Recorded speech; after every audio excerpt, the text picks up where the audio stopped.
Good morning, everyone. I will switch over to my VTuber model in just a second. So, as you can see, this is not the Hobbit. This is Slay the Spire 2. Why are we looking at Slay the Spire 2? Well, I was playing this as I was waking up this morning, and what ended up happening is I had a really good run going on. So, and we're in the middle of the final boss, one out of two. So we're gonna finish this boss and then switch over to the Hobbit. But instead of keeping you guys waiting at that screen forever, I got my coffee, I got my water, and then we'll switch right over to the Hobbit once we finish this boss, okay? Which we're pretty close as is. Do do do do. Anyways, oh wow, yeah, we're right there. Poop. Then we just need something to block with. Can we find something to block with?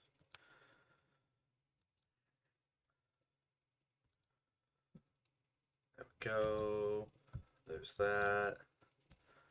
Play this, just to be certain, and we're good to go. And there we are. Easy peasy. I like to play Slay the Spire as I wake up. It helps get my brain up and going. Alright. And then let's take a little peek, see at what we're dealing with here. Genuinely not a bad start. Not the best one either. I don't think we beat this boss. So if you forgive me, I'm going to just try to play our way through this. And then we'll grab the hop and get started. And I'll switch over to my VTuber model. Shoink. Yeah, with everything being ethereal. Oh, yeah.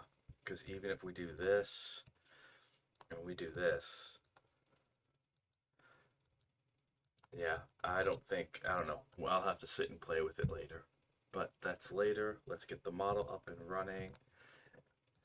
And do the rest of the announcements together. Okay. But good morning. Introductions first. As always, my name is Rowan, and I'm the Archsage of Arcanum Exodius, our humble deliver in this corner of the internet. This is our Sunday morning ASMR. Alright, we'll be reading The Hobbit. We're on to part 3 of it. We left off on chapter 4, and so we'll be continuing that here in just a bit. I'm pulling up my VTuber model because I shouldn't need anything else.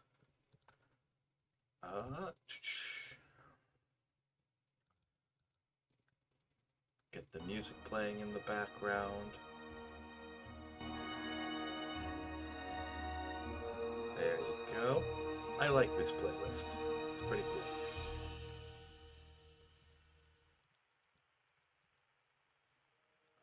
There's a bunch of stuff that doesn't matter now.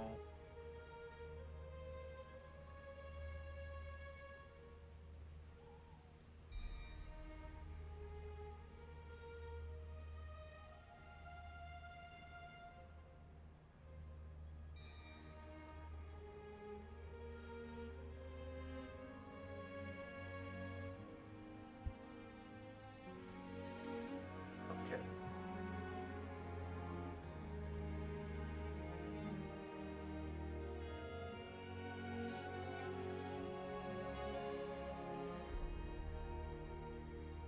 Alright.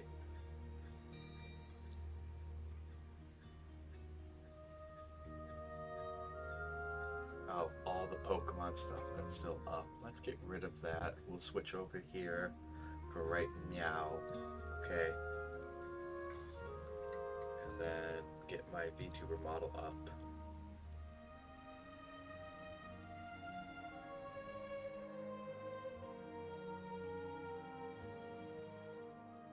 And then I'll do the last couple of going live announcements.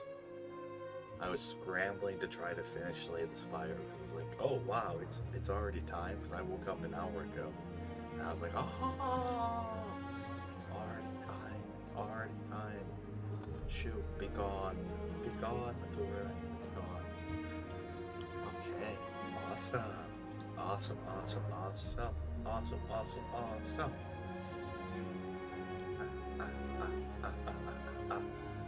Okay. announcements.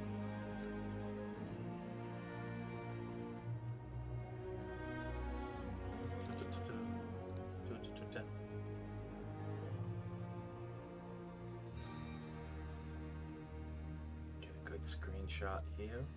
Oh.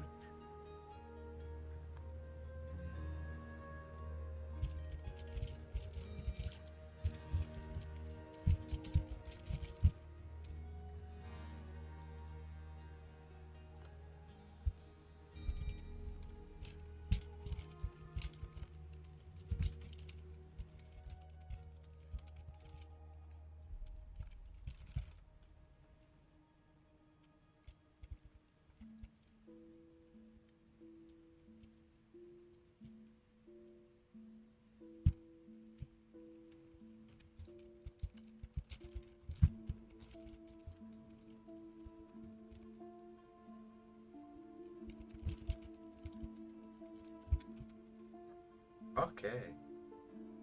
There's that. And post. And go over to Blue Skies.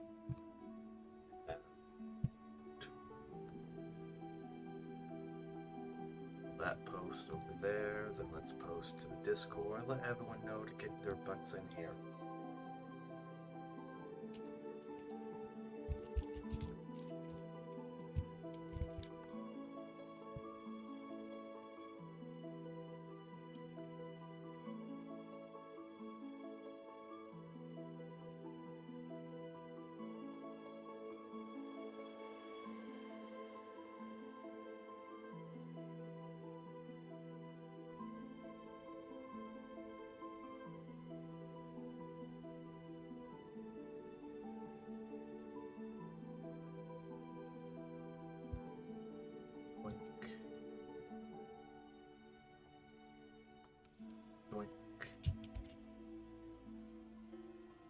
Okay. And 1 second.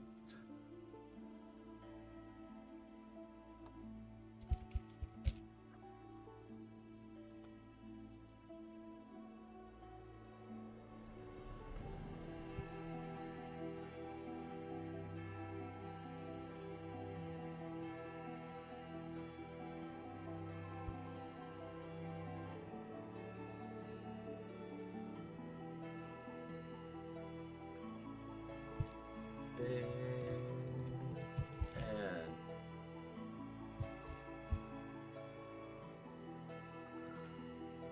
there we go. There's it in the Discord, Blue Skies, Twitter. Our powers combined. All right.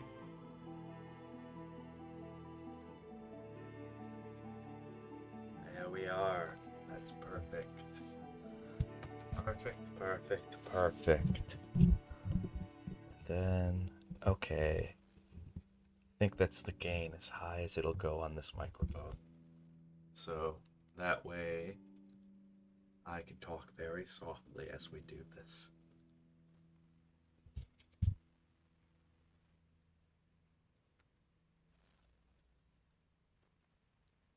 All right. And check, check, check. Have a little sip of coffee. And because I don't have stream tomorrow, we're gonna go till I physically cannot talk anymore. Okay?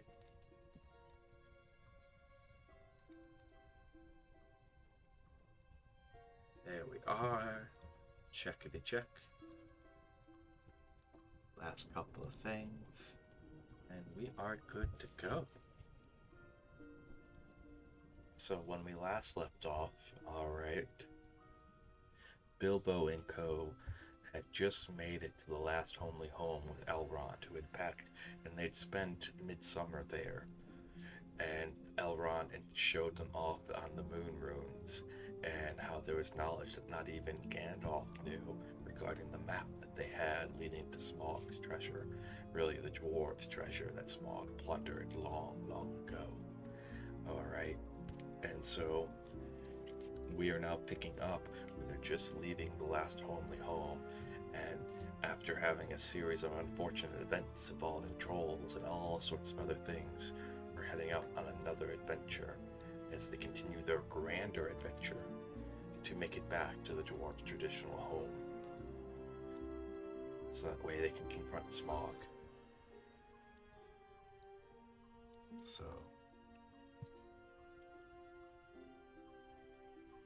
hit that.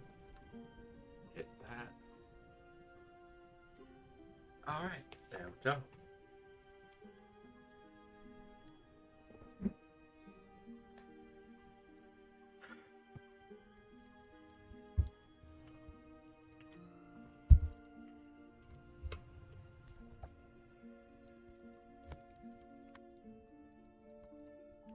Overhill, Chapter 4. Overhill and Underhill. There were many paths that led up into these mountains, and many passes over them, but most of the paths were cheats and deceptions and led nowhere or to bad ends, and most of the passes were infested by evil things and dreadful dangers. The dwarfs and the hobbit, helped by the wise advice of Elrond and the knowledge and memory of Gandalf, took the road right to the right pass. Long days after they had climbed out of the valley and left the last homely house miles behind, they were still going up and up and up and up. It was a hard path, and a dangerous path, a crooked way and a lonely long path. Now they could look back over the lands they had left, laid out behind them far below. Far, far away in the west, where things were blue and faint, Bilbo knew there lay his own country of safe and comfortable things and his little hobbit hole. He shivered. It was getting bitter cold up here, and the wind came shrill among the rocks. Boulders, too, at times, galloping down the mountainsides, let loose by midday sun upon the snow, and passed among them, which they were very lucky for, or over their heads, which was very alarming. The nights were comfortless and chill, and they did not dare to sing or talk too loud, for the echoes were uncanny, and the silence seemed to dislike being broken, except by the noise of water and the wail of wind and the crack of stone. The summer is getting on down below, thought Bilbo.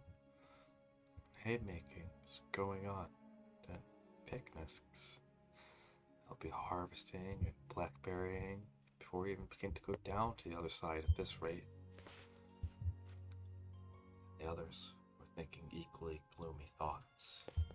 Although they had said goodbye to Elrond in the high hope of midsummer's morning, they had spoken gaily of the passage of the mountains, and of riding swift across the lands beyond. They had thought of coming to the secret door in the lonely mountain, perhaps that very last moon of autumn. Perhaps it'll be Durin's Day, they had said. Only Gandalf had shaken his head and said nothing. Dwarves had not passed that way for many years, but Gandalf had, and he knew how evil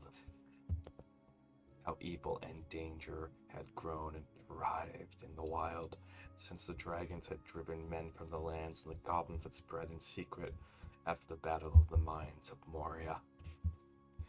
Even the good plans of wise wizards like Gandalf and of good friends like Elrond go astray sometimes when you are off on dangerous adventures over the edges of the wild, and Gandalf was a wise enough wizard to know it. He knew that something unexpected might happen, and he hardly dared to hope that they would pass without fearful adventure over those great tall mountains with lonely peaks and valleys where no king ruled. They did not. All was well, until one day they met a thunderstorm. More than a thunderstorm, a thunder battle. You know, those horrific, really big thunderstorms, when a thunderstorm would come down to the land in a river valley, especially at times when two great thunderstorms would meet and clash. More terrible still are thunder and lightning in the mountains at night, when storms come up from the east and west and make war. The lightning splinters on the peaks and rocks shiver. The great clashes split the air and go rolling and tumbling onto every cave and hollow. Turn down the music a bit. There we go.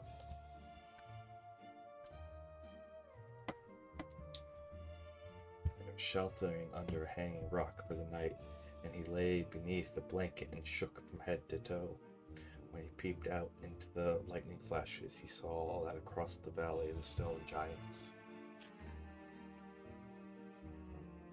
were out and were hurling rocks at one another for a game, and catching them and tossing them down into the darkness, where they smashed among the trees far below, or splintered into little bits with a bang.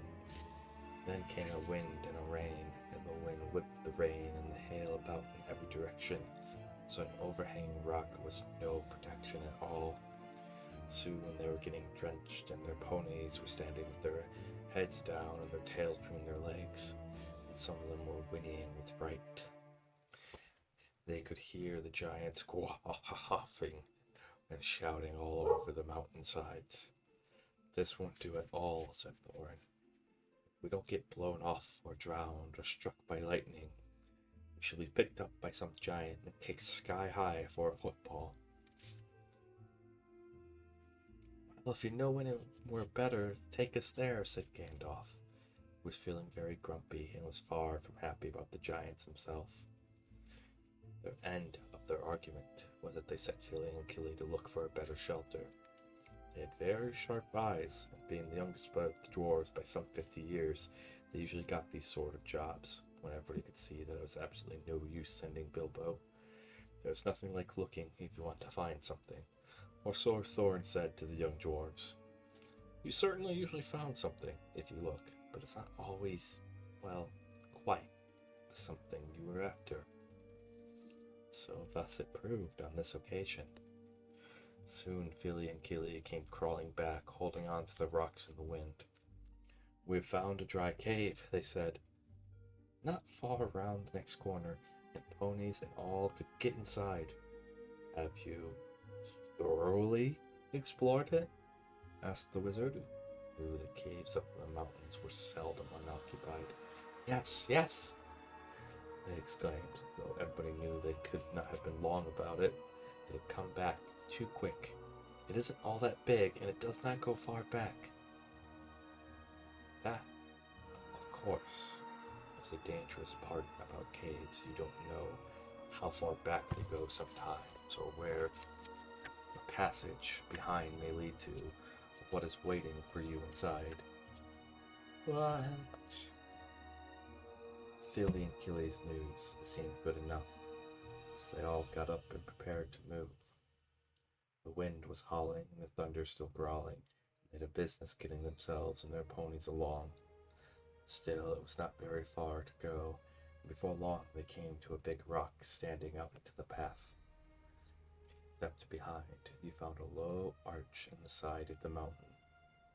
There was just room to get the ponies through with a squeeze, and they had been unpacked and unsaddled. As they passed under the arch, it was good to hear the wind and the rain outside instead of all about them, and to feel safe from the giants and their rocks. But the wizard was taking no risks. He lit up his wand, as he did that day in Bilbo's dining room that seemed so long ago, if you remember, and by its light they explored the cave from end to end. It seemed quite a fair size, not too large and mysterious. It had a dry floor and some comfortable nooks. At one end there was room for the ponies, and there they stood, mighty glad of the change. Steaming and champing in their nose bags, Oin and Gloin wanted to light a fire at the door to dry their clothes, but Gandalf could not hear of it, so they spread out their wet things on the floor and got dry ones out of their bundles. Then they made their blankets comfortable, got out their pipes and blew smoke rings, which Gandalf turned into different colors and set dancing up by the roof to amuse them. They talked and talked and forgot about the storm, and discussed what each would do with his share of treasure, when they got it, which at the moment did not seem so impossible. And so they dropped off to sleep one by one. That was the last time that they used the ponies, packages, baggages, tools, and paraphernalia that they had brought with them. It turned out a good thing that night they had brought little Bilbo with them. After all, for somehow he could not go to sleep for a long while, and when he did sleep, he had very nasty dreams. He dreamed that a crack in the wall at the back of the cave got bigger and bigger and opened wider and wider. He was very afraid, but he could not call out or do anything but lie and look. And he dreamed the floor of the cave was giving away and he was slipping, beginning to fall down. Goodness knows to where. At that, he woke up with a horrible start and found out that part of his dream was true. Oh no, what's going to happen? Uh-oh. A crack had opened up at the back of the cave and was already a wide passage. He was just in time to see the last of the ponytails disappearing into it. Of course, he gave a very loud yell. As loud as a yell as a hobbit can give, which is surprising for their size. Out jumped the goblins, big goblins, great ugly looking goblins, lots of goblins. Before you could say rocks and blocks, there were 6 to each dwarf and at least even 2 for Bilbo, and they were all grabbed and carried through their crack before you could say tinder and flint. But not Gandalf. Bilbo's yell had done that much good. It had wakened him up wide in a splintered second, and when goblins came to grab him, there was a terrible flash like lightning in the cave, a smell like gunpowder, and several of them fell dead. I cast Fireball! Gandalf out here casting fireballs. The crack closed with a snap, and Bilbo and the dwarves were on the wrong side of it. Where was Gandalf? Of that, neither they nor the goblins had any idea, and the goblins did not wait to find out. They seized Bilbo and the dwarves and hurried them along. It was deep, deep, deep dark, such as only goblins that have taken to living in the heart of the mountains can see through. The passages there were crossed and tangled in all directions, but the goblins knew their way, as well as you do, to the nearest post office. And they went down and down, and it was most horribly stuffy. The goblins were very rough and pinched unmercifully, and chuckled and laughed in their horrible stony voices, and Bilbo was more unhappy even than when the troll had picked him up by his toes. He wished again and again and again to be in his nice, hot, bright hobbit hole. Not for the last time. I don't blame him, being carried away by goblins. I would be sitting there going, this isn't happening, this isn't happening, this isn't happening. Now there was a glimmer of red light before them, goblins beginning to sing or croak, keeping time with the flap of their flat feet on the stone, and shaking their prisoners as well.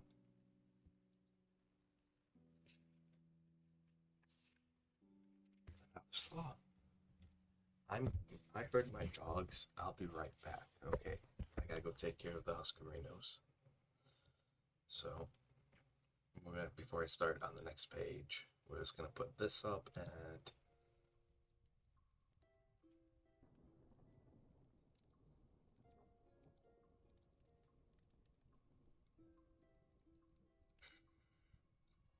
that's it. There it is.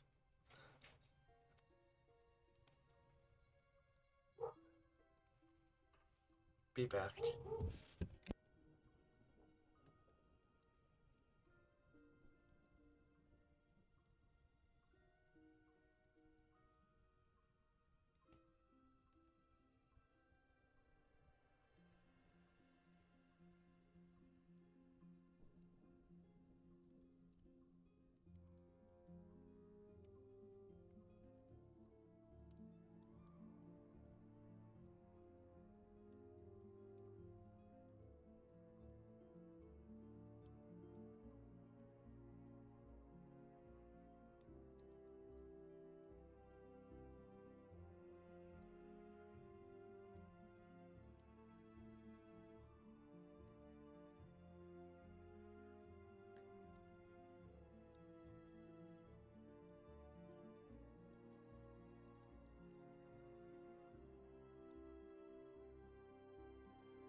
Getting my breath back from running up the steps and down the steps. Getting up so fast, then we'll start up again.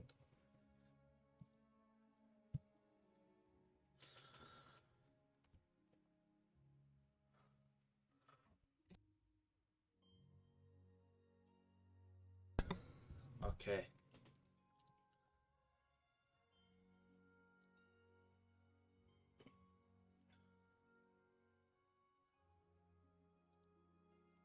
There we go.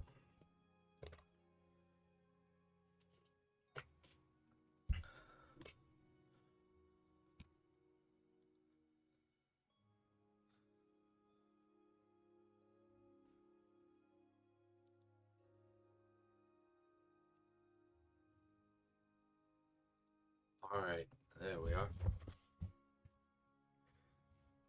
We last left off. I apologize. As you guys well know, I own 2 huskies and they were just misbehaving. So I had to go over and figure out what was going on. Just husky politics, that's all.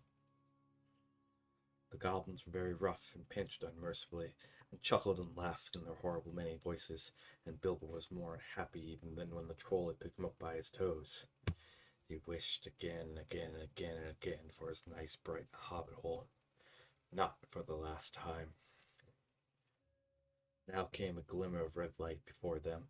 The goblins began to sing or croak, keeping time with the flap of their flat feet on the stone, and taking the prisoners as well. Nap. The black crack, grip, grab, pinch, nab, and down to the goblin town you go, my lad. Clash, crash, crash, smash, hammer, tongs, knocker, and gongs, pound, pound for underground. Ho ho, my lad, ho ho! Swish, swag, smack and crack, batter and beat, hammer and blade.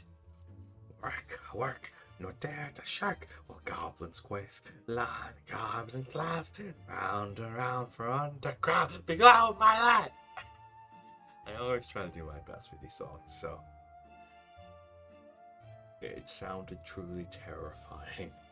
That it did. That it did.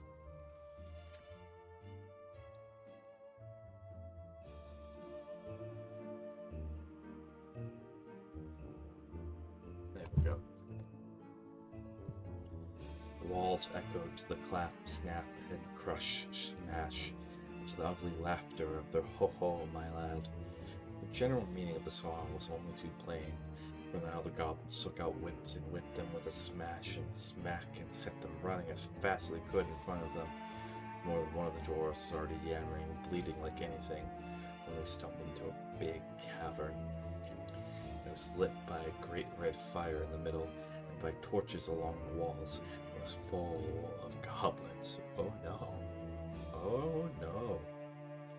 They all laughed and stamped and clapped their hands when the dwarves, with poor little Bilbo at the back and nearest to the whips, came running in, while the goblin drivers whooped and cracked their whips behind. The ponies were already there, huddled in a corner, and there were all the baggages and packages lying broken open and being rummaged by goblins, smelt by goblins, and fingered by goblins, and quarreled over by goblins. I'm afraid that was the last they ever saw all those excellent little ponies, including a jolly, sturdy little white fellow that Elrond had lent to Gandalf since his horse was not suitable for the mountain pass. For goblins eat horses and ponies and donkeys and other much more dreadful things. They're always hungry. Just now, however, the prisoners were thinking only of themselves. The goblins chained their hands behind their backs and linked them all together in a line, and dragged them to the far end of the cave, little Bilbo tugging at the end of the row.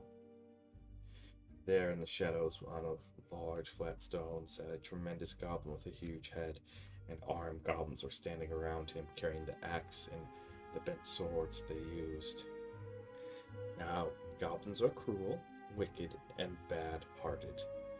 They make no beautiful things, but they make many clever ones. They can tunnel and mine as well as any but the most skilled dwarves. When they take the trouble, of course, though they are usually untidy and dirty. Hammers, axes, swords, daggers, pickaxes, tongs, and also the instruments of torture that they make very well, or get other people to make in their design. Prisoners and slaves that have not had to work till they die for want of air and light. It's not usually that they invented some machines that have since troubled the world, especially the ingenious devices for killing large numbers of people at once. For wheels and engines and explosions always delighted them, and are also not working with their own hands more than they could help. But in those days and those wild parts, they had not advanced, as it is called, so far. Did not hate dwarves especially, no more than they hated everybody and everything. Real. I've met real people like that who just hate everybody. Like, they don't hate one person, they just hate everybody. It's like, dude, what's your problem? But they had a special grudge against Thorin's people, because of the war which you have heard mentioned, but which does not come into this tale.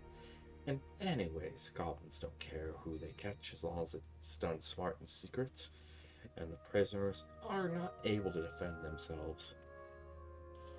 Who are these miserable persons? Said the great goblins. Dwarves, and this, said one of the drivers, pulling at Bilbo's chain so he fell forward on his knees. We found them sheltering on our front porch. What do you mean by it?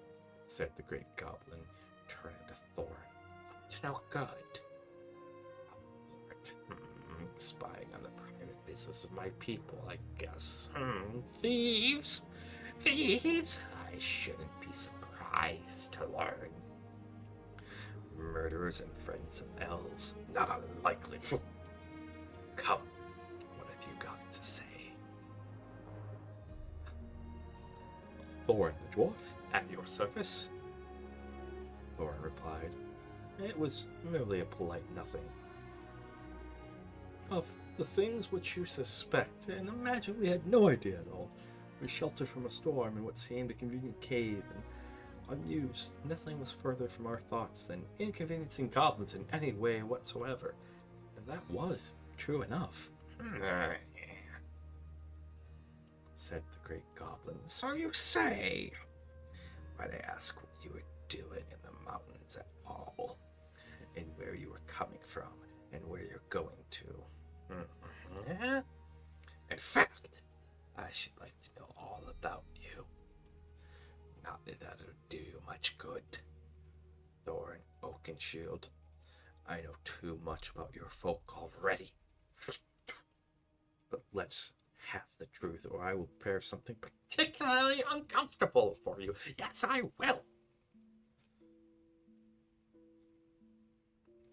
We were on a journey to visit our relatives, our nephews and nieces, and first, second, and third cousins, and the other descendants of our grandfathers who live on the east side of these truly hospitable mountains, said Thorin, not quite knowing what to say at all in the moment, but obviously when the exact truth wouldn't really do.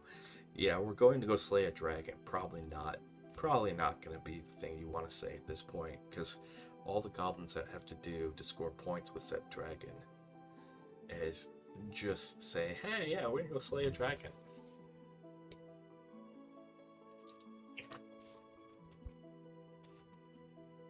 Stretch.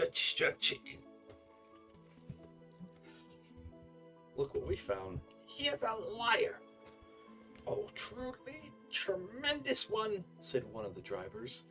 Several more people were struck by lightning in the cave when we invited these creatures to come below, and they're dead as stones. Also, he's not explained this. He held up the sword which Thorin had worn, the sword which came from the troll's lair. The great goblins gave a truly awful howl of rage. That's at least how I remember. It's like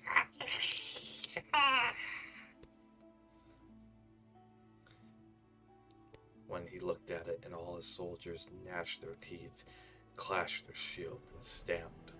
They knew the sword at once. Killed hundreds of goblins in its time, when the fair elves of Gondolin hunt them in the hills who did battle before their walls. They'd come to call it Orcrist, Goblin Cleaver, but the goblins simply called it Biter. They hated it and hated worse anyone who carried it. Murderers and ill friends, the great goblin shouted.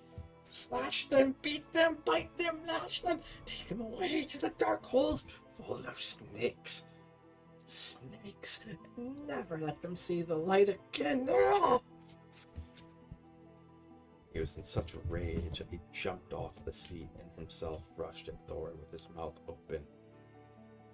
Just at that moment, all the lights in the cavern went out, and the great fire went off, poof, into the tower of blue glowing smoke right up the roof that scared piercing white sparks all among the goblins. The yells and yammering, croaking, gibbering and jabbering, howls, growls, and curses, shrieking and squeaking that followed were beyond description. Several hundred wild cats and wolves being roasted slowly alive together would not have compared with it. The sparks were burning holes in the goblins, and the smoke that now fell from the roof made the air too thick for even their eyes to see through. Hello, Ara. We're just reading The Hobbit today, so I hope you guys enjoy it, but welcome in. Soon they were falling over one another and rolling heaps on the floor, biting and kicking and fighting as if they'd all gone mad. Suddenly a sword flashed in the light. Bilbo saw it go right through the great goblin as he stood dumbfounded in the middle of his rage. He fell dead, and the goblin soldiers fled before the sword, shrieking into the darkness. The sword went back into its sheath. "Follow me quick," said a voice, fierce and quiet. Before Bilbo understood what happened, he was trotting along again, as fast as he could trot. At the end of the line, down more dark passages with the yells of goblin halls growing fainter behind him. A pale light was leading them on. Quicker, quicker!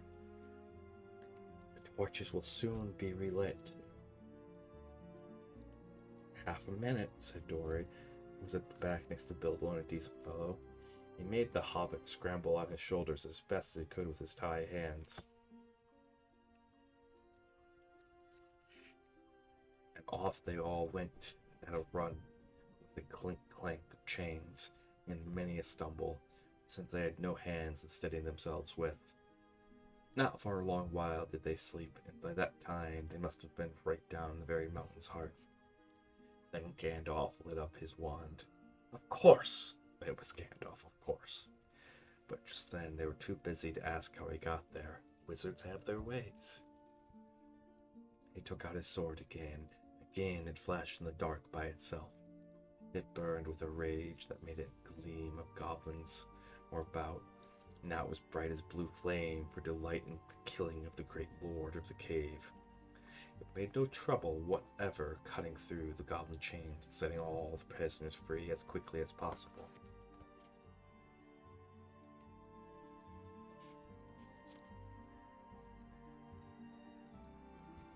Let's see. Can you guys hear the music? I just want to make sure. Keeping the ambience. The sword's name was Glandring the Foham, if you remember. The goblins just called it Beater, and it hated it worse than Biter if possible. Orcrist, too, had been saved, for Gandalf had brought it along as well, snatching from the terrified guards. Gandalf. Okay. As long as it's not overpowering me. It doesn't sound like it's overpowering me. But I just want to make sure. Make sure that music's good volume. Make sure you guys can hear me, which I think you can.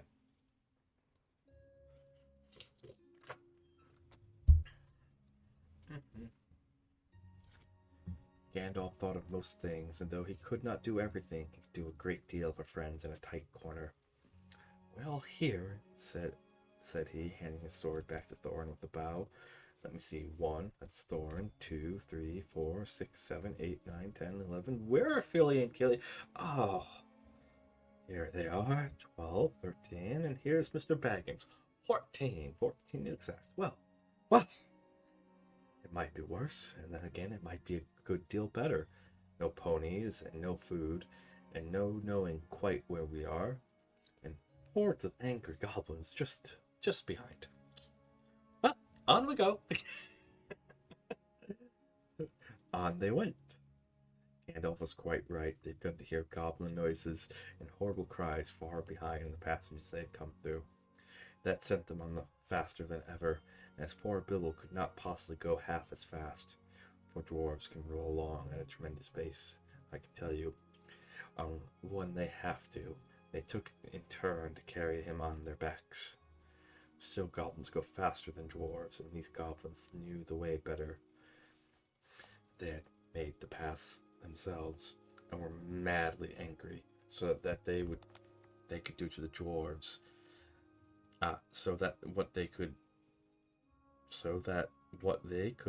the dwarves heard the cries and howls getting closer and closer. That's an awkward sentence. Soon they could hear even the flap of the goblin feet, many feet which only seemed just around the last corner. The blink of red torches could be seen behind them in the tunnel they were following, and they're getting deadly tired. Oh, why did I ever leave my hobbit hole? Said poor Mr. Baggins, bumping up and down on Bomber's back. Why did I ever bring a wretched little hobbit on a treasure hunt? Said poor Bomber, who was fat and staggering along with the sweat dripping down his nose and the heat and terror. That's great. Oh, that's good friends. Why did I ever leave home? Why did I bring you?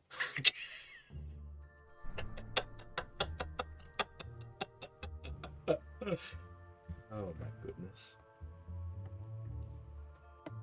At this point, Gandalf fell behind and Thorin with them. They turned a sharp corner. About turn, he shouted. Draw your sword, Thorin. There was nothing else to be done. The goblins did not like it. They came scurrying around the corner in full cry and found Goblin Cleaver and foe hammers shining cold and bright in their astonished eyes. The ones in front dropped their torches and gave one yell before they were killed. The ones behind yelled still more.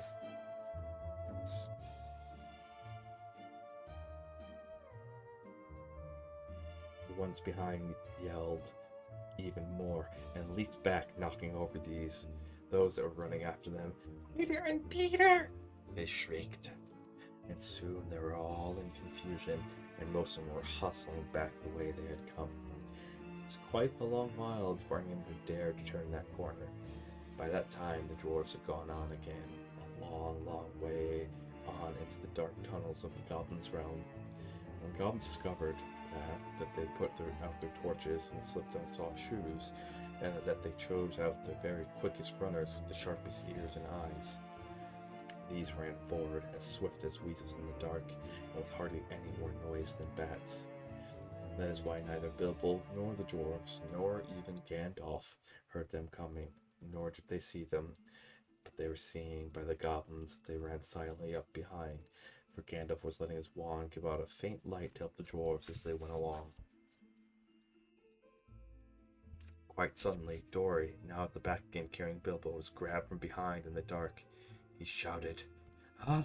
Ah!" and fell. I'm not going to actually shout, because, I know there might be people sleeping. And the hobbit rolled off his shoulders into the blackness, bumped his head on a hard rock, and remembered nothing more. So I'm going to start our commercial break early. We're about 10 minutes from the commercial break, but also we're at a new chapter. And so this would be a good time to just take some time, get up, stretch, all of that stuff. All right, make sure you take care of yourself, get a sippy. So we're going to take about a 3-minute break. We'll be right back. Let me get this thing started, just because we have another chapter up ahead. So it's a very convenient time. We're about 10 minutes from when it would automatically start.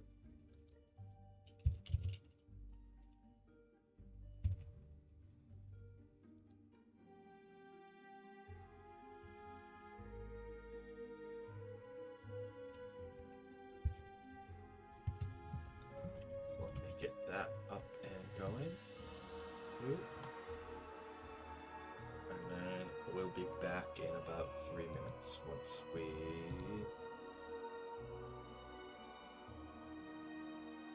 get this started.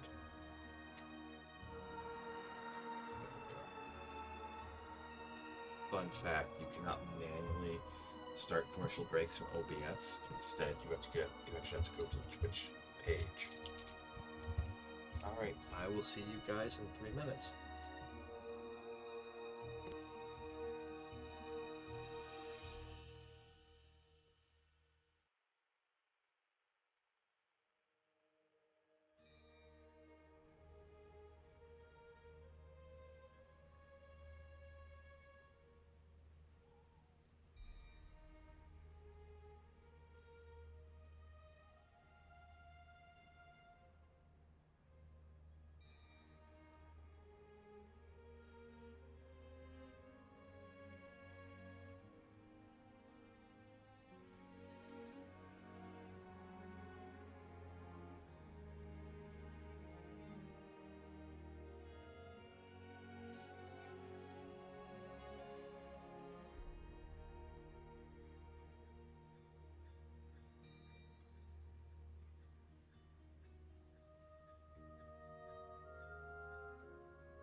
Okay, we're back.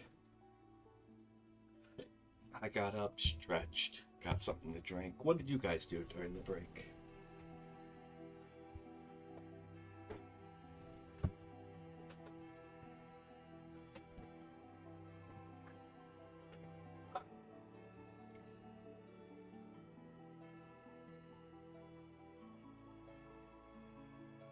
go.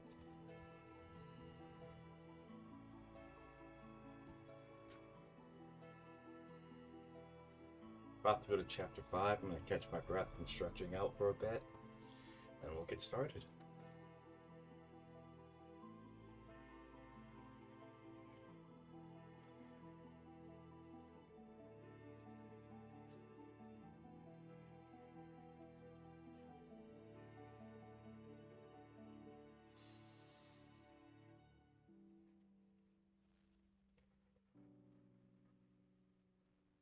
Riddles in the Dark, Chapter 5.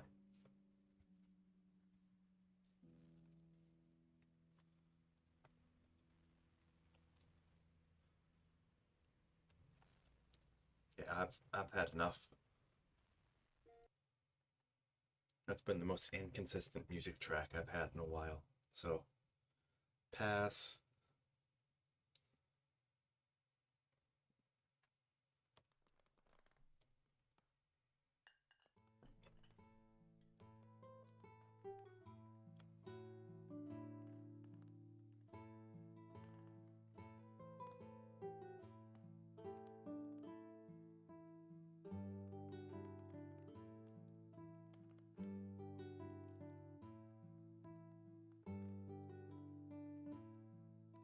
Ooh.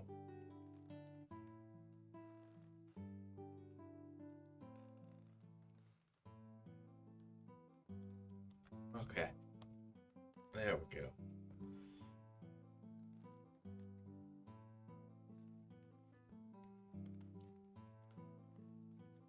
Had to switch music before we started. It always bothers me when it's inconsistent, when it goes from being like a lot. I need it to be like at a certain volume throughout. Don't know if it bothers you guys. But yes, thank you, Aras.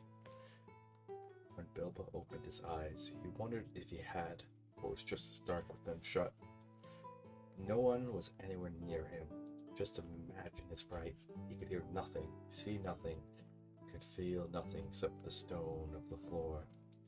Very slowly he got up and groped about on all fours till he touched the wall of the tunnel, but neither up nor down.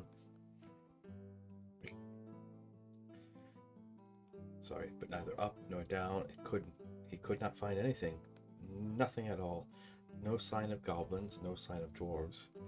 His head was swimming, and he was far from certain even of the direction they had been going. And when he had his fall, he guessed as well as he could, and crawled along for a good way, till suddenly his hand met what felt like a tiny ring of cold metal lying on the floor of the tunnel. It was a turning point in his career, but he didn't know it at the time.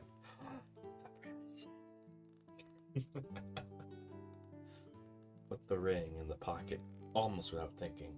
Certainly it did not seem of any particular use at the moment.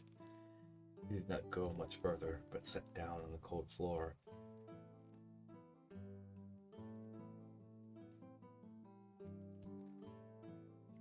And gave himself up to complete miserableness. Long while. He thought of himself frying bacon and eggs in his own kitchen at home, where he could feel inside that it was high time for some meal or other, but that only made him miserable. Or could not think what to do, nor could he think what had happened, why he had been left behind, or why, if he had left behind, the goblins had not caught him, why his head was so sore. The truth was, he had been lying quiet, out of sight and out of mind, in a very dark corner for a long while. After some time, he felt for his pipe. It was not broken, and, well, that was something. Then he felt for his pouch. Well, there was some tobacco in it. And, well, that was something even more. Then he felt for matches, and he could not find any at all, and that shattered his hopes completely. Oh, poor Bilbo. Poor Bilbo. That's awful. I think that's relatable, where it's like, yay! Yay! Oh, crap.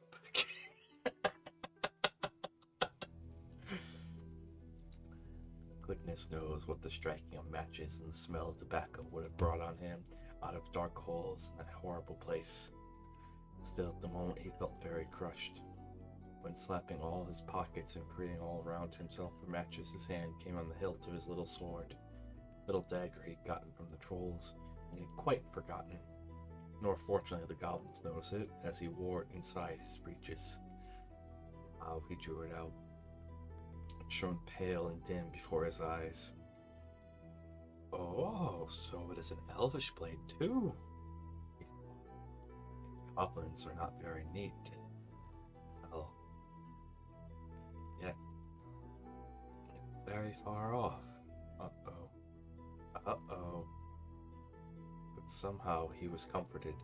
It's rather splendid to be wearing a blade made in Gondolian, for the goblin wars of which so many songs had sung. And also he had noticed that such a weapon made a great impression on goblins that came upon them suddenly. Go back. He thought. No good at all. Go sideways? Possible. Go forward. Only thing to do.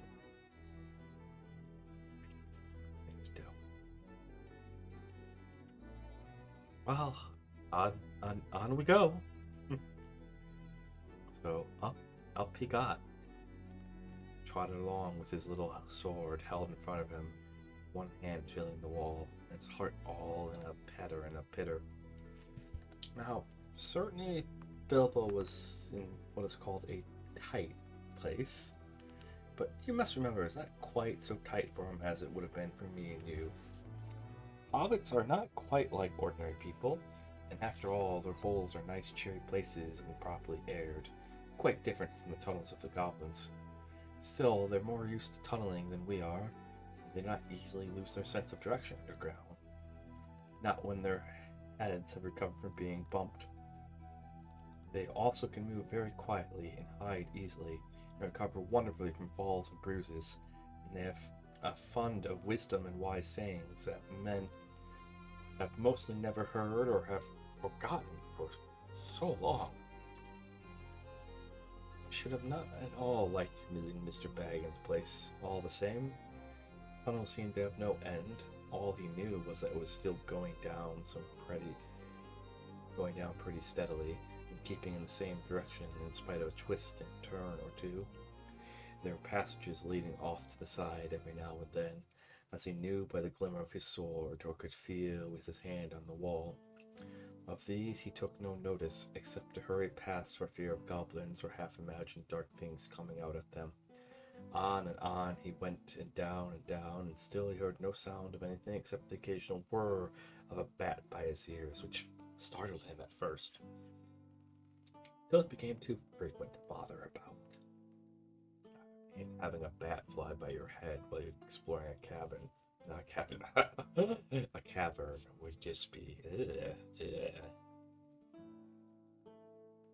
It seemed like all the way to tomorrow and over it to it the days beyond.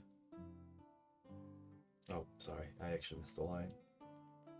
I do not know how long he kept on like this, hating to go on, daring to stop on and on until he was tireder than tired. It seemed like all the way to tomorrow and over it to the days beyond. Suddenly, without any warning, he trotted splash into water. Ugh. It was icy cold. That pulled him up as sharp and short. He did not know whether it was just a pool in the path, or the edge of an underground stream that crossed the passage, or the brink of a deep, dark subterranean lake. The sword was hardly shining at all. He stopped, and he could hear, when he listened hard, drops drip, drip, dripping from an unseen roof into the water below, but there seemed no other sort of sound. So it's a pool or lake, and not an underground river. He thought. Still, he dare not wade out into the darkness. He could not swim.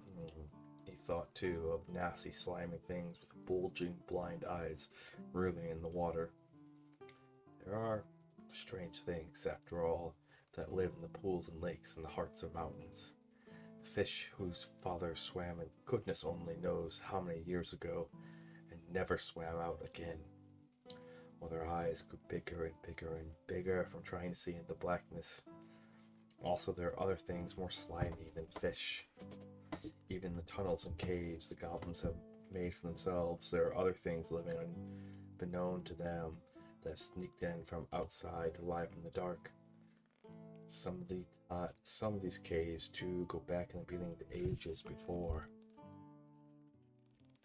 the goblin, who only widened them and joined them up with passages, and the journals are still there in odd corners, slinking and nosing about. Yeah, yeah, just that description alone, that's like Mothman level of stuff. Take a sippy, everyone. I'm out of sippy of coffee, but take a sippy.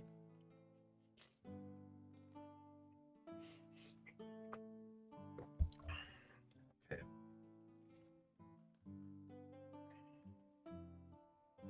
Deep down here by the dark water lived old Golem, a small, slimy creature. I don't know where he came from, nor who or what he was. He was Golem, as dark as darkness, except for two big, round, pale eyes in his thin face. He had had a little boat and rowed about quite quietly on the lake, for a lake it was, wide and deep and deadly cold. He paddled it with large feet dangling over the side, but never a ripple did he make. Not he. He was looking out, his pale, lamp-like eyes were blind fish, which he grabbed with his long fingers as quick as thinking. He liked meat, too.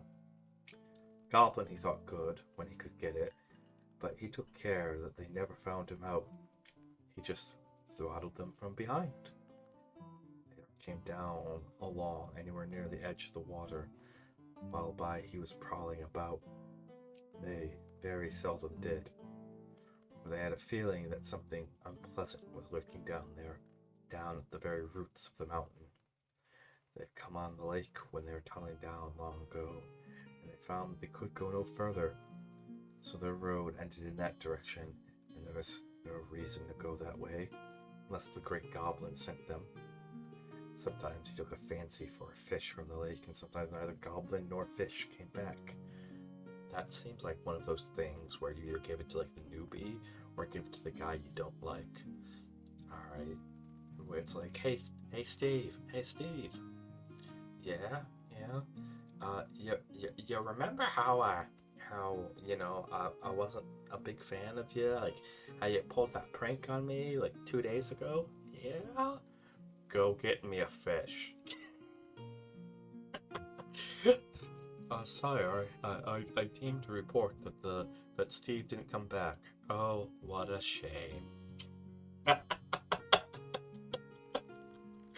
That's how I see that one going down, where it's like, Actually, Gollum lived on a slimy island of rock in the middle of the lake. He was watching Bilbo now from the distance with his pale eyes like telescopes. Bilbo could not see him, but he was wondering a lot about Bilbo, for he could see that he was no goblin at all. Gollum got into his boat and shot off from the island, while Bilbo was sitting on the brink altogether flummoxed at the end of his way and wits. Suddenly up came Gollum and whispered and hissed, "Splash, precious." Okay, Aura, be safe. Have a good day. See you later. Thank you for stopping by. Okay. Also, the schedule is going to be posted tonight. Okay, so the schedule will be posted tonight. So, in the Discord and on Twitters. Yes, it's a choice feast. At least a tasty morsel will make us Gollum. And when he said Gollum, it made a horrible swallowing noise in his throat. That's how he got his name, though he always called himself my precious. The Hobbit nearly jumped out of his skin when the hiss came in his ears, and when he suddenly saw the pale eyes sticking out at him. Who are you? He said, thrusting his dagger in front of you. What is he, my precious? Whispered Gollum, who always spoke to himself, though he never had anyone else to speak to. This is what he had come to find out, for he was not really very hungry at the moment, only curious. Otherwise he would have grabbed first and whispered afterwards. I am Mr. Bilbo Baggins. I've lost the dwarves, and I've lost the wizard, and I don't know where I am, and I don't want to know. If only I can get away. What's he got in his headsies? Said Gollum, looking at the sword, which he did not quite like. A sword? A blade which came out of Gondolian. Shh. Hushed Gollum and became quite polite. Perhaps he sits here and chats with it a bit, my precious. It likes riddles, perhaps it does. He was anxious to appear friendly at any rate, at least for the moment, until he found out more about the sword and the Hobbit, whether he was quite alone really, whether it was good to eat, and whether Gollum was really hungry. Riddles were all he could think of, asking them and sometimes guessing them. He'd been the only game he ever played with the other funny creatures sitting in their holes long, long ago, before he lost all of his friends and was driven away, alone, and crept down to the dark under the mountains.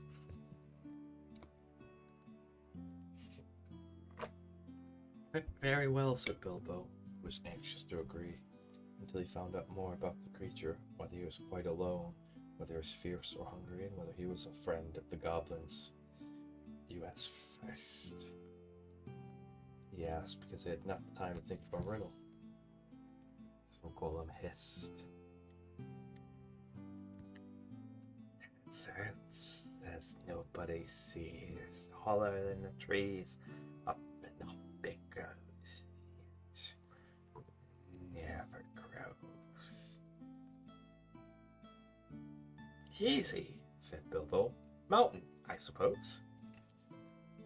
Yes, easy. It must have a competition with us, my precious. If Precious asks and it doesn't answer, we eat it, my precious. If it asks us and we doesn't answer, then we do what it wants. It shows us the way out, yes. Oh, all right, said Bilbo, not daring to disagree and nearly bursting his brain to think of riddles that could save him from being eaten. 30 white horses on a red hill. First they champ, then they stamp, then they stand still. That was all he could think of to ask. The idea of eating was rather on his mind.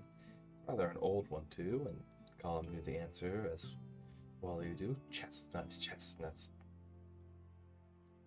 He hissed. Teeth, teeth, my precious, but I was only 6. Then he asked a second. Voiceless it cries, wingless flutters, toothless bites, mouthless mutters. Half a moment, cried Bilbo, who was still thinking uncomfortably about eating. Fortunately, he had once heard something rather like this before. Getting his wits back, he thought of the answer. Oh, wind, of course. Of course it's the wind, he said. He was pleased that he made up one on the spot. Some puzzle, the nasty little underground creature, he thought. An eye and a blue face saw an eye and a green face. That eye is like in this to this eye, said the first eye, but in low places, not in high place. Shh, thought Gollum. He'd been underground a long time, worse at getting this sort of thing, but just as Bilbo was beginning to hope that the wretch would not be able to answer, Gollum brought up memories of ages and ages before, when he lived with his grandmother in a hole in a bank by a river. Shh, my precious, shh, I said. Sun on the daisies, it means it does. But these ordinary above ground sort of riddles, everyday things, were tiring for him. Also reminded him of days when he'd been less lonely and sneaky and nasty, and that put him out of temper. What was more, they made him hungry, so this time he tried something a bit more difficult and a bit more unpleasant.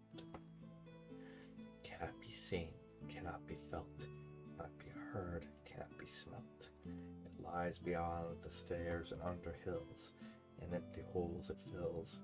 It comes first and follows after, ends life, kills laughter. Fortunately for Gollum, Bilbo had heard that sort of thing before, The answer was all around him anyway. Hark! He said without scratching his head or putting on his thinking cap. A box without hinges, key, or lid. A golden treasure inside is hid. He asked to gain time until he could think of a really hard one. This, he thought, a dreadfully easy chestnut, though he had not asked it in the usual words, but proved a nasty poser for Gollum.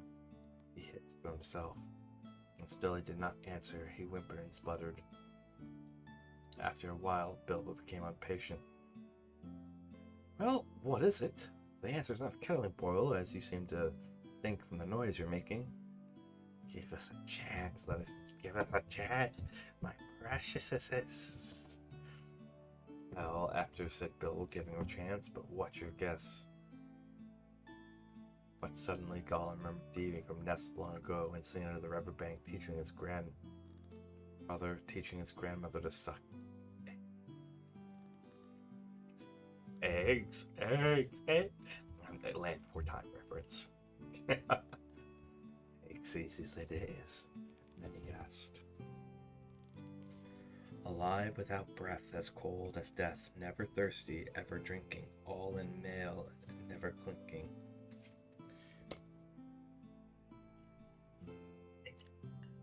I'm doing Gollum's voice, and the various voices gets taxing on me after a while, so I gotta be careful.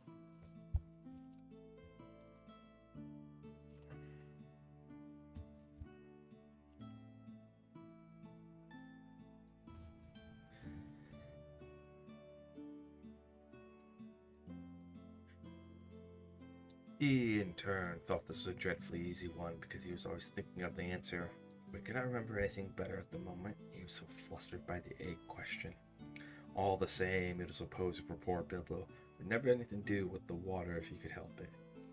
I imagine you knew the answer, of course, or can guess it as easy as winking, since you're sitting comfortably at home and have not the danger of being eaten to disturb your thinking. Bilbo sat and cleared his throat once or twice, but no answer came. After a while, Gollum began to hiss with pleasure to himself. Is it nice, my precious? Is it juicy? Is it scrumptious? Decrunchable? He began to pill out of the darkness. Half a moment, said the Hobbit, shivering. I gave you a good long chance just now. It must make haste. Make haste, haste, replied Gollum, beginning to climb out of his boat through the shore to get at Bilbo. When he put his long, webby foot in the water, a fish jumped out in fright and fell on Bilbo's toes. It's cold and clammy, and so he gasped, Fish! Fish! It is a fish! Gollum was incredibly disappointed, but Bilbo asked another riddle as quick as ever he could, so that Gollum had to get back into his boat and think. In this instance, Gollum being like a tether boss in a video game, where if they get to you, you instantly die. So what you have to do is you have to like keep throwing attacks at them to keep them away. Oh my goodness. That's interesting. No legs lay on one egg, 2 legs sat near, and 3 legs, 4 legs got some. It's not really the right time for this riddle, but Bilbo was in a hurry. Gollum might have had trouble guessing if he had asked another time. As it was, thinking of fish, no legs was not too very difficult, and after the rest was easy. Fish on a little table, man at the table sitting on a table, and the cat has the bones. That, of course, is the answer. Gollum soon gave it. When he thought he had time to come and ask something hard and horrible, this is what he said. This thing, as all things, devours birds, beasts, trees, flowers, gnaws, iron bites, steel, grinds hard stones to meal, slays kings, ruins down, and beats high mountains down. Poor Bilbo sat in the dark thinking of all the horrible names of giants and ogres he had ever heard told in often tales, but not one of them had done all of these things. He had a feeling that the answer was quite different, and he ought to know it, but he could not think of it. He began to get frightened, and it's bad for thinking. Gollum began to get out of his boat. He flopped into the water, paddled to the bank. Gollum could see his eyes coming towards him. His tongue seemed to stick in his mouth, and he wanted to shout, "Give me more time! Give me more time!" All that come out of the sudden squeal was, "Time! Time!" Bilbo was saved by pure luck. That, of course, was the answer. Gollum was disappointed once more. He was getting very angry. Also tired of this game. It made him very hungry indeed. This time he had not gone back to the boat. He sat down in the dark by Bilbo. That made the Hobbit most dreadfully uncomfortable and scattered his wits. It's Gus, a question, my precious. Yes, yes. Just one more question to guess. Yes, yes. But Bilbo simply could not think of any question. That nasty, wet, cold thing sitting next to him, pawing and poking him. He scratched himself, he pinched himself. Still, he could not think of anything. Ask us, said Gollum. Bilbo pinched himself and slapped himself. He gripped on his little sword. He even felt in his pocket with his other hand. There he found the ring he had picked up in the passage and forgotten about. "What have I got in my pocket?" he said aloud. He was talking to himself, but Gillum thought it was a riddle. He was frightfully upset. "Fair, not fair. It isn't fair, my precious, is it, to ask what I got in his nasty little pocketsies?" Bilbo, seeing what had happened and nothing better to ask, stuck to his question. "What got in my pocket?" he asked a little louder. "It must give us 3 guesses. 3, my precious, 3 guesses."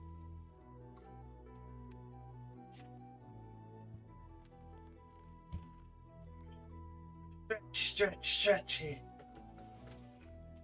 Oh, stretchy.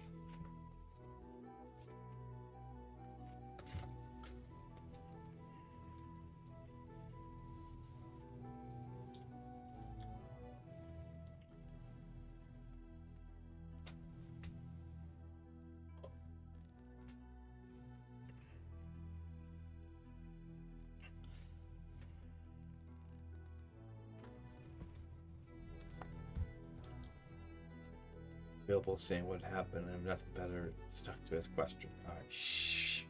Very well, guess away," said Bilbo. "Handsies." "Wrong," said Bilbo, with Lucky just taking his hand out again. "Guess again."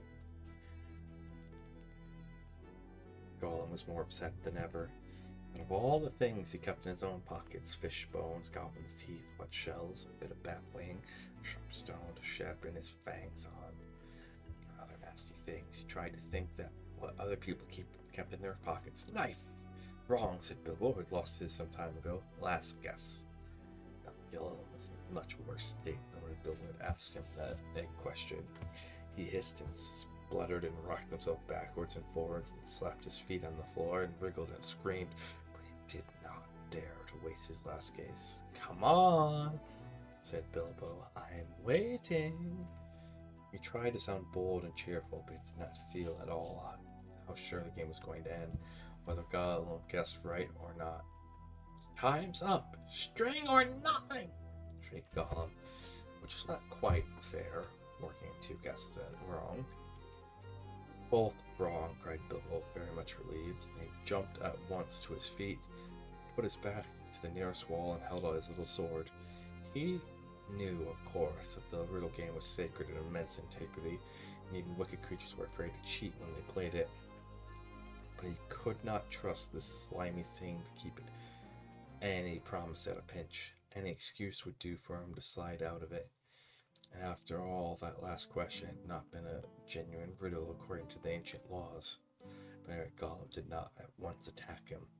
He could see the sword in Bilbo's hand. He sat still, shivering and whimpering. At last Bilbo could wait no longer. "Well, what about your promises? I want to go." "You must show me the way."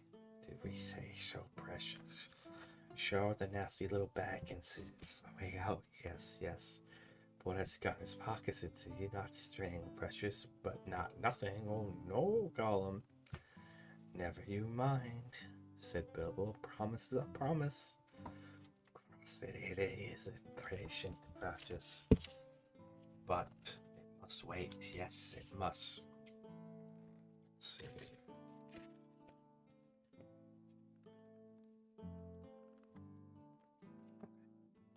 Oh my, we have quite a bit more to go in this chapter. I was just curious.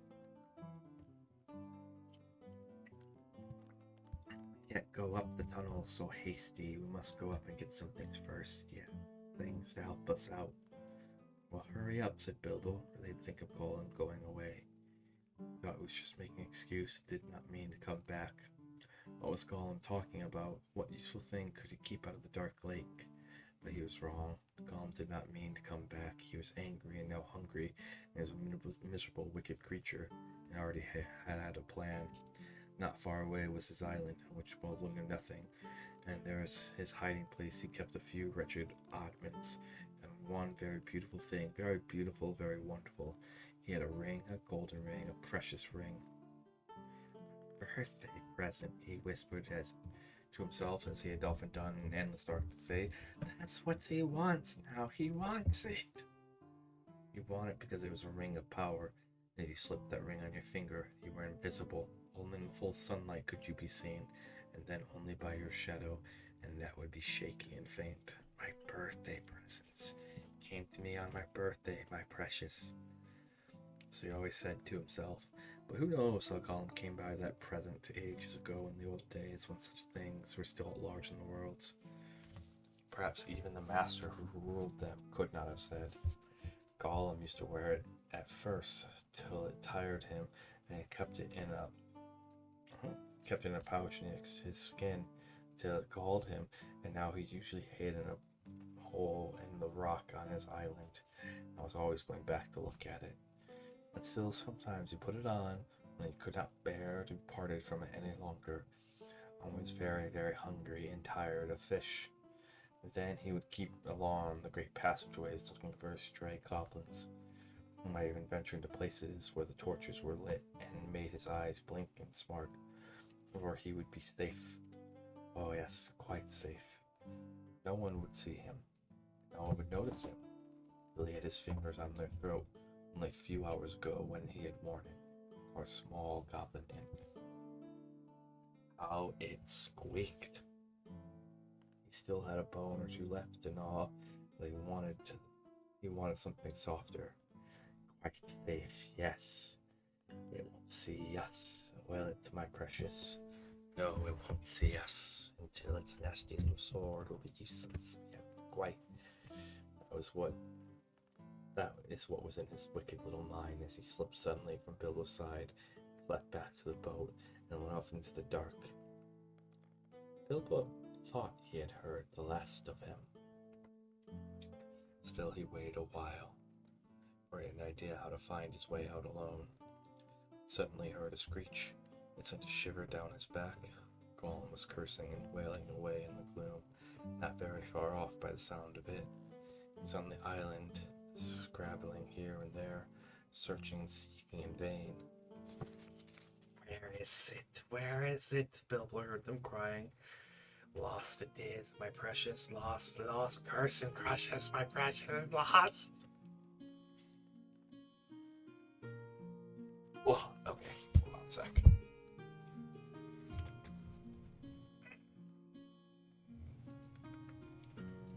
Alright, stretch a bit more. It's supposed to be a very hot day here in Ohio. It's like 80 something degrees, so my room's starting to heat up.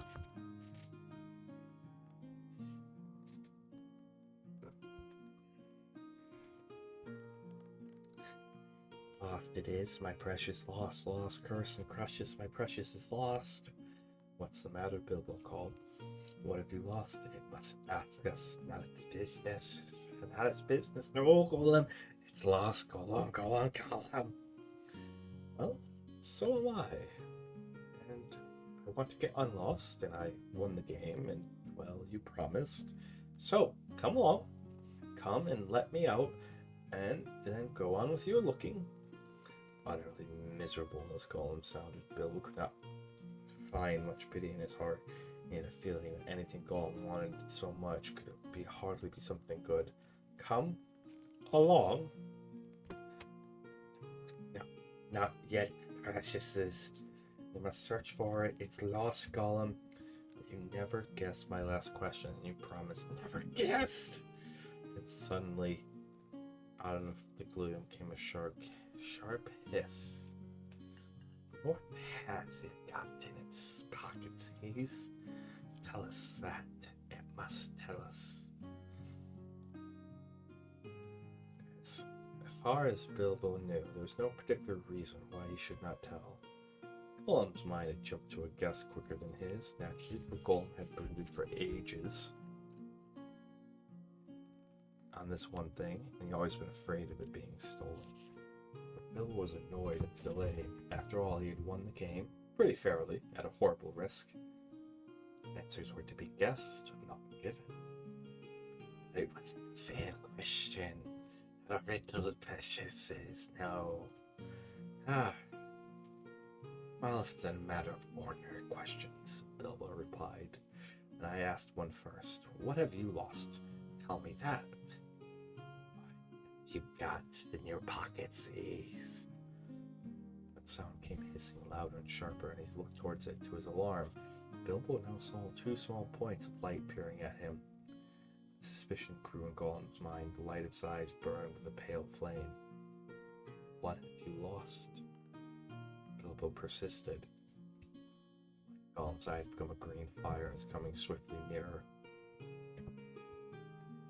Gollum was in his boat again, paddling wildly back to the dark shore, in such a rage of loss and suspicion in his heart that no sword had any terror for him.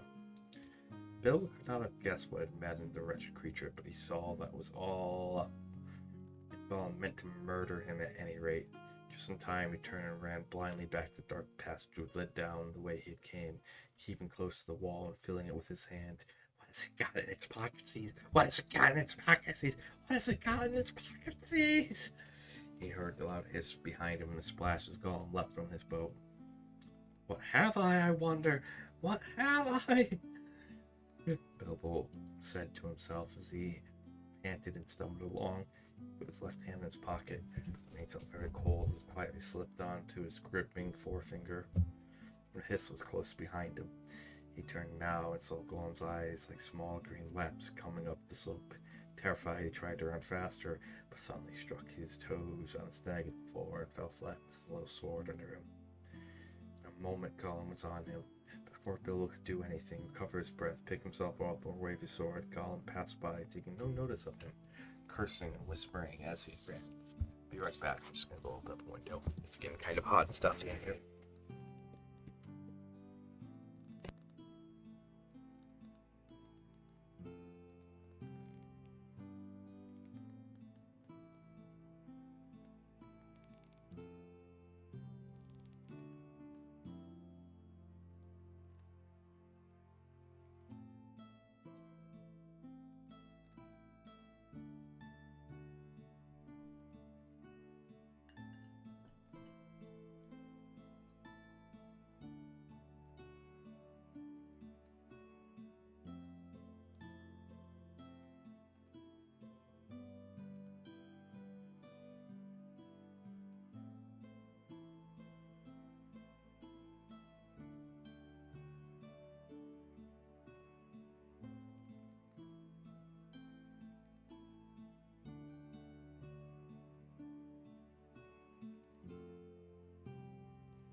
So here's your fun content creator fact of the day. Most content creators, not all of them, but most of us are, when we're live like this, are slowly sweating our butts off. Just because you don't have any fans. It's not recommended to have fans going because the microphones can pick up on them. So oftentimes you end up in a stuffy room with the door closed so outside sounds can't get in with no airflow. And so then you just kind of slowly melt.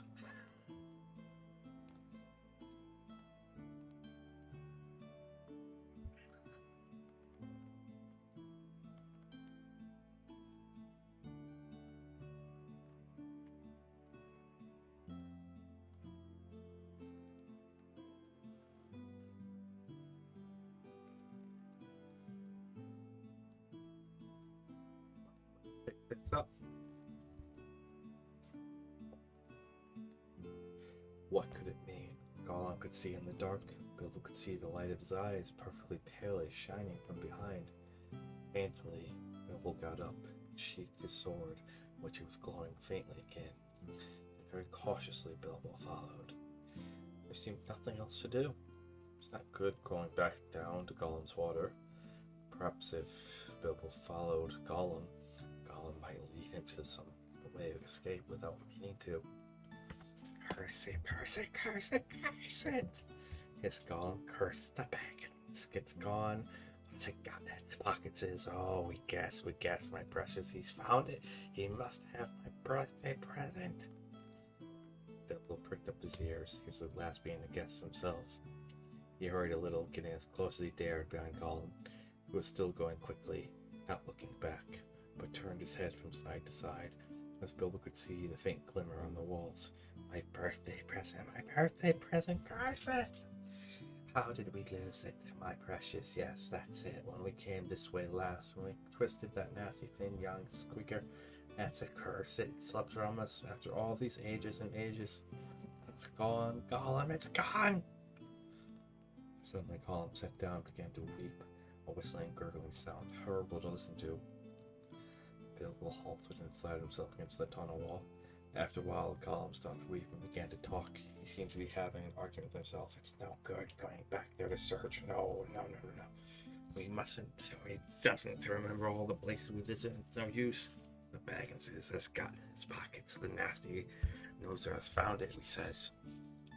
Guesses, precious, only guesses. We can't know till we find the nasty creature and squeeze it, but doesn't know what the present can do. No. Can just keep it in its... I'm slowly evolving to the Joker and the Heath Ledger's Joker.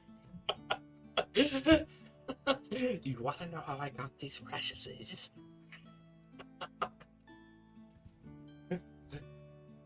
You see, my grandmother was a good hobbit. Was a hobbit, good one. Yeah, it doesn't know and it can't go far. It's lost itself, that nasty nosy thing. It doesn't know the way out. It said so. Yes, but it is tricky. It doesn't know what it means. It won't say what it's got in its pockets. It knows the way in. It must know a way out, yes. That's off to the back door. It's the back door, that's it.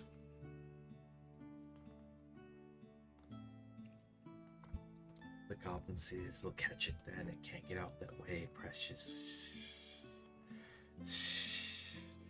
Gollum, goblin says, yes. We've got the present, our precious present. The goblin says we'll get it, Gollum. I'll find out what it does. We can't ever be safe again. Never, Gollum, never. One of the goblins says will put it on. No one will see him. He'll be there, but not seen. Not even our clever eyes will notice him, and he'll come creepsy and tricksy and catches us. Catches us, Gollum. Stop talking, precious, and make haste. If the bag and see has gone that way, must go quick and see. Oh, not far, make haste. With a spring, Gollum got up and started shambling off at a great pace. Bilbo hurried after him, still cautiously, though his chief fear now was of tripping on another snag and falling with the noise. His head was in a whirl of hope and wonder. It seemed that the ring he had had was a magic ring. It made you invisible! He had heard of such things, of course, in old tales, but it was hard to believe they'd really found one by accident. Still there it was. Gollum with his bright eyes had passed him by only a yard to one side. On they went, Gollum flip-flapping ahead, hissing and cursing, Bilbo behind going as softly as a hobbit can. Soon they came to places where, as Bilbo had noticed on the way down, side passages opened, this way and that. Gollum began at once to count them. 1, yes, 2, yes, 3, yes, 4, yes, 2 left, and 1 right. And so on and so on. As the count grew, he slowed down and he began to get shaky and weepy, for he was leaving the water further and further behind, and he was getting afraid. Goblins might be about, and he had lost his ring. At last he stopped by a low opening on their left. As soon as they went up, 7, yes, 6 left. Ah, they whispered, "This is it, this is it, yes, yes, yes. This is the way out the back door, here's the passage." He peered in and shrank back. "Go in, the passages. No, we doesn't goblins down there, lots of goblins. We smells them. So they came to a dead stop. Gollum had brought Bilbo to the way out after all, but Bilbo could not get in. There was Gollum sitting humped up right in the opening, and his eyes gleamed a cold in his hand as he swayed in from side to side between his knees. Bilbo quipped away from the wall more quietly than a mouse, but Gollum stiffened at once and sniffed. His eyes went green. He hissed softly but menacingly. He could not see the Hobbit, but now he was on alert. The other senses of the darkness had sharpened hearing and smell. He seemed to be crouched right down, with his flat hands laid on the floor and his head thrust out, nose almost to the stone. Although he was only a black shadow in the gleam of his own eyes, Bilbo could see or feel that he was tense as a bowstring gathered for a spring. Bilbo almost stopped breathing and went stiff himself. He was desperate. He must get away out of this horrible darkness while he had any strength left. He must fight. He must stab the foul thing, put its eyes out, kill it. He meant to kill it. No, not a fair fight. He was invincible now. Gollum had no sword. Gollum had not actually threatened to kill him or tried to yet. And he was miserable, alone, lost. A sudden understanding, a pity mixed with horror, welled up in Bilbo's heart. A glimpse of endless, unmarked days without light or hope or of betterment, hard stone, cold fish, sneaking and whispering. All these thoughts passed in a flash of a second. He trembled. And quite suddenly another flash, as if lifted by new strength and resolve, he leaped. No great leap for a man, but a leap in the dark. Straight over Gollum's head he jumped, 7 feet forward and 3 in the air. Indeed, he had known it, but he'd only just missed cracking his skull. Indeed, had he known it. He'd only just missed cracking his skull in the low arch of the passage. Gollum threw himself backwards and grabbed as the Hobbit flew over him, but too late. His hand snapped into the thin air, and Bilbo, falling fair on his sturdy feet, sped off down on the new tunnel. He didn't turn to see what Gollum was doing. There was a hissing and cursing almost at his heels at first. Then it stopped. All at once there came a blood-curdling shriek, filled with hatred and despair. Gollum was defeated. He dared go no further. He had lost his prey too, and lost his precious. The only thing he had ever cared for, his precious. Oh! The cry brought Bilbo's heart to his mouth, but still he held on. Now faint as an echo, but menacing, the voice came behind. "Thief! Thief! Thief! Pansies! We hate it! We hate it forever!" Then there was a silence. But that too seemed menacing to Bilbo. If goblins are so near that he smelt them, he thought, then they must have heard the shrieking cursing. Careful now, or this way will lead you to worse things. The passage was low and roughly made. It was not too difficult for the Hobbit, except when, in spite of all care, he stubbed his poor toes again, several times, at nasty jagged stones in the floor. A bit low for goblins, or at least for the big ones, thought Bilbo, not knowing that even the big ones, the orcs of the mountains, go along at great speed, stooping low with their hands almost on the ground.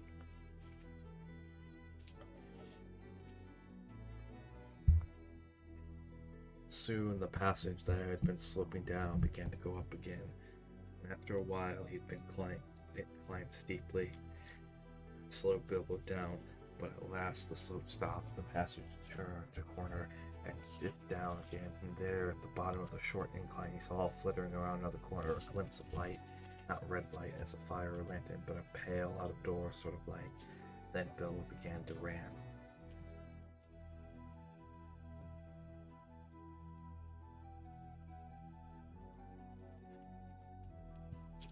Scuttling as fast as his feet as his legs would carry him. He turned to the last corner and came suddenly right into an open space where the light, after all that time in the dark, seemed dazingly bright. There was only a leak of sun shining through a door where a great door, stone door, was left standing open. Bilbo blinked and then suddenly saw the goblins with full armor with drawn swords, sitting just inside the door and watching with wide eyes and watching that passage that led to it. They were aroused, alert, and ready for anything. They saw him sooner than he saw them. Yes, they saw him. Whether it was an accident or a last trick of the ring before it took a new master, it was not on his finger. With yells of delight, the goblins rushed upon him. A pang of fear and loss, like an echo of Gollum's misery, smote Bilbo.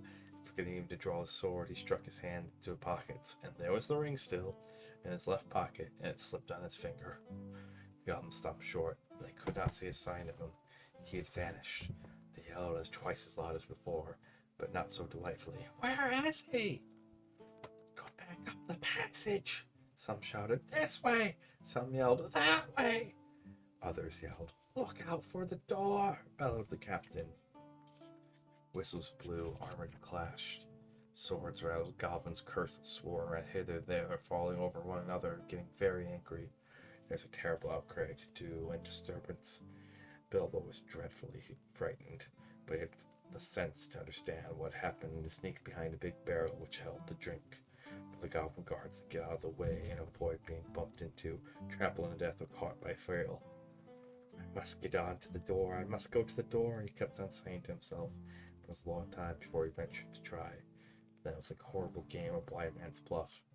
The place was full of goblins running about, and the poor little hobbit dodged this way and that, was knocked over by a goblin who could not make out what he bumped into, scrambled away on all fours, slipped between the legs of the captain just in time, got up and ran for the door.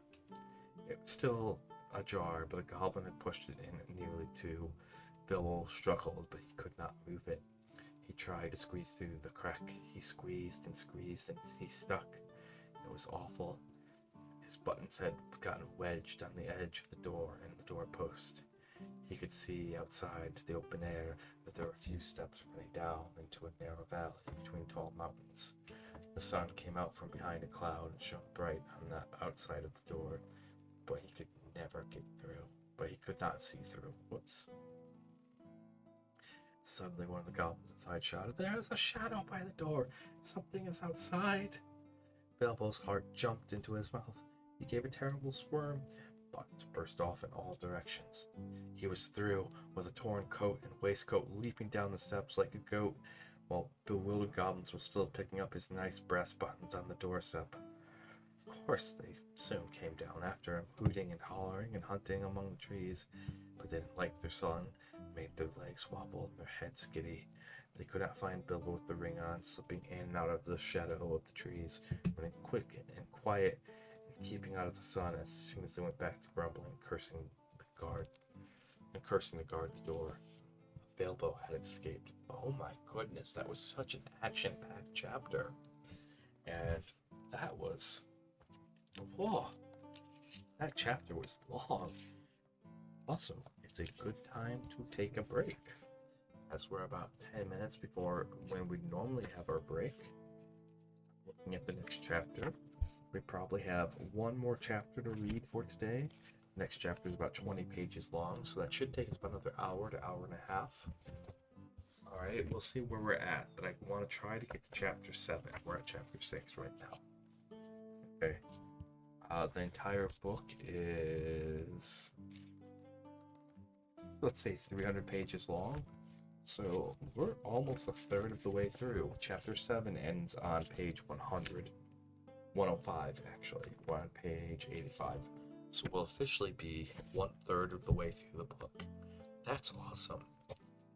In my schedule, I'll put it so that way we are going to read 2 more. We're going to read twice more. We'll be here every Sunday at 10 in the morning. Okay, and I think we'll keep up the Friday readings. I've been enjoying those, but those will be shorter. Those will be like an hour and a half, 2 hours at night. But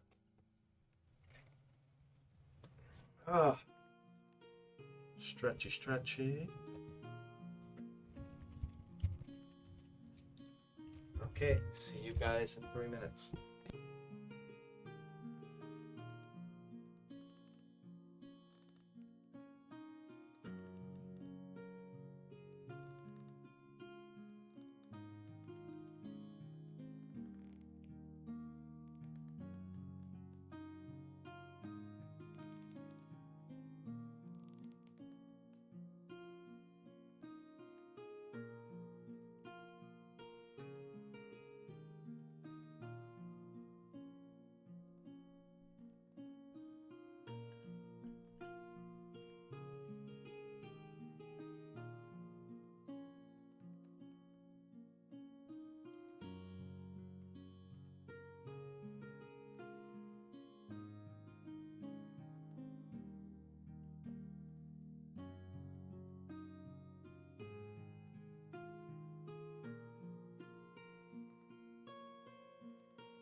Okay, we're back. We're back. All right. Look, let's get back to it. We're on chapter 6. Let me see.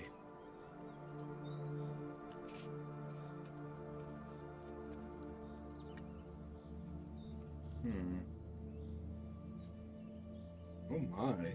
I have to get the hand cam working again so I can sort of show you guys some of this stuff.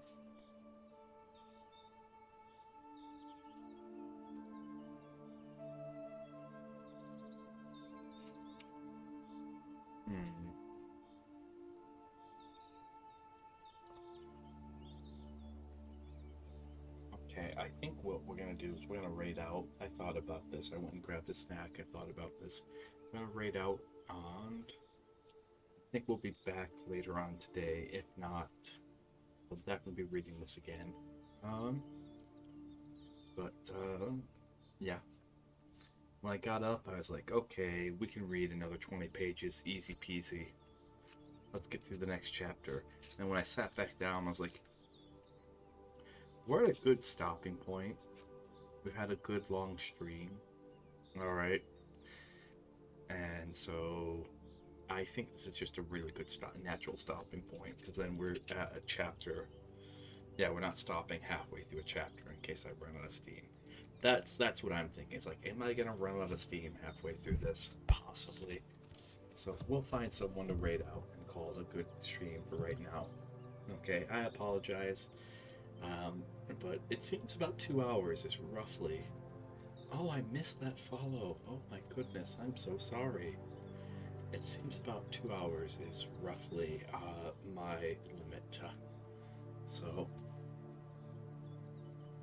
when it comes to reading, let's figure out who to raid. Let's see.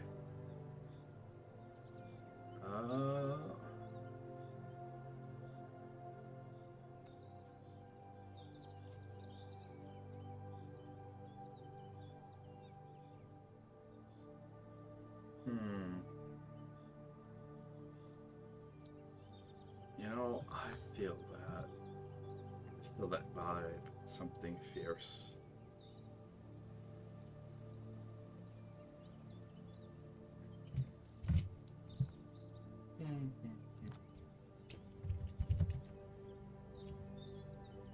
Alright, everyone.